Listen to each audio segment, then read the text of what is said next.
Barrister সুমনকে আটক করার পর তিনি অনেক কান্নাকাটি করেন, কারণ তিনি যেগুলো কাজ করছেন তার সাজা তাকে পেতেই হবে।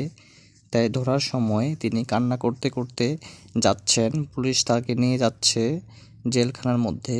তো পুলিশের গাড়িতে তোলা হবে তাকে।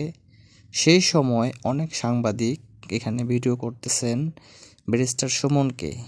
তাকে এখন আদালত থেকে এই গাড়িতে করে তাকে জেলখানায় নিয়ে বন্দি রাখা হবে। সেই ভিডিওটি আপনারা দেখতেছেন এই চ্যানেল থেকে।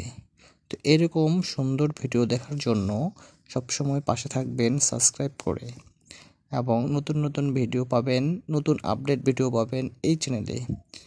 তাই সবাই সাবস্ক্রাইব করুন এবং শেয়ার করে অন্যকে দেখার সুযোগ করে দিন। তো পুরো ভিডিওর সঙ্গে থাকুন।